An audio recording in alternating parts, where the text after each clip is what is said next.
Bonjour. Le bulletin missionnaire du 5 octobre 2024 nous vient de l'Arizona, États-Unis d'Amérique. Le titre est « Réduire au silence les rôdeurs de peau ». À l'école indienne adventiste du 7e jour de Holbrook, où Allison enseignait l'équitation, elle a appris l'existence d'une peur unique et profondément ancrée chez ses élèves Navajo. Un soir, alors qu'elle sifflait joyeusement dans le crépuscule, un élève nommé Kai l'a brusquement interrompue. « Arrêtez tout de suite », s'exclame Kai, la voix empreinte de crainte. Allison, décontenancée, s'arrête. « Pourquoi ?» demanda-t-elle, perplexe. Elle avait toujours aimé siffler, que ce soit dans l'obscurité ou à la lumière, et ne voyait pas où était le mal. Les yeux de Kai se promènent nerveusement autour d'elle. « Dans ma culture, si on siffle dans l'obscurité, on peut inviter les rôdeurs de peau, murmura-t-elle. Ces mots semblèrent faire passer un frisson dans l'air. Allison écouta attentivement Kai expliquer que, dans la croyance Navajo, un rôdeur de peau était une sorcière sinistre, capable de se transformer en animal ou même de le posséder. C'étaient des êtres aux pouvoirs obscurs, tapis dans la nuit. Allison sourit doucement, sentant la peur profonde dans la voix de Kai. « Dieu est bien plus puissant que n'importe quel rôdeur de peau, dit-elle avec assurance. Si tu es dans son équipe, tu n'as rien à craindre. » Kai a hésité, mais le calme d'Allison l'a réconfortée. Lorsqu'elle a compris qu'être avec Dieu signifiait être en sécurité, elle a cessé d'avoir peur. Mais Kai n'était pas la seule élève à avoir peur des rôdeurs de peau. Enola, 15 ans, une autre élève d'Allison, emmenait toujours une amie avec elle lorsqu'elle devait se rendre à l'écurie dans l'obscurité pour s'occuper de son cheval. Enola était terrifiée à l'idée d'être seule la nuit, mais Allison comprenait et l'autorisait à venir avec un compagnon tant que cela ne la ralentissait pas. Un matin, cependant, Enola fit une annonce inattendue.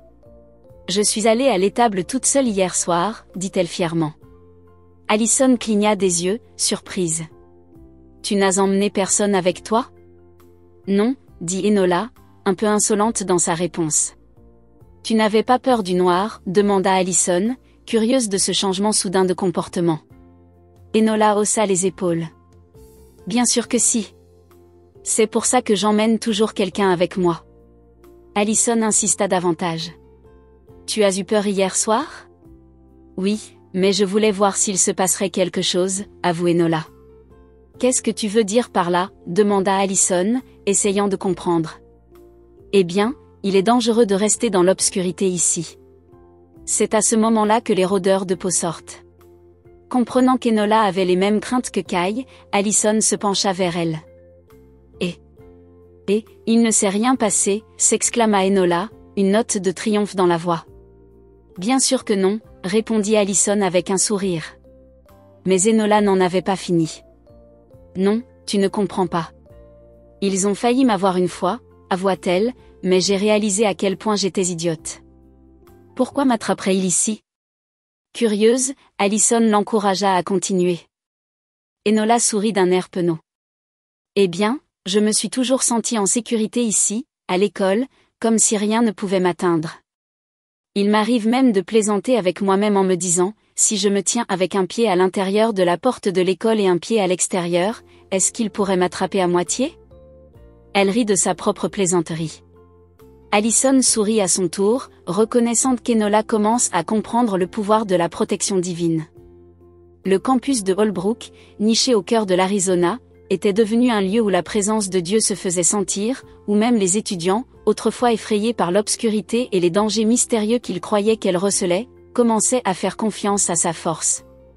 La décision courageuse d'Enola d'affronter la nuit seule était devenue l'occasion pour Dieu de lui montrer que sa protection était réelle, même dans les endroits où les ombres semblaient renfermer des peurs anciennes. Pour Allison, c'était un autre rappel que cette école était un véritable champ de mission. C'est une mission, c'est certain, a-t-elle réfléchi, sachant que Dieu était à l'œuvre.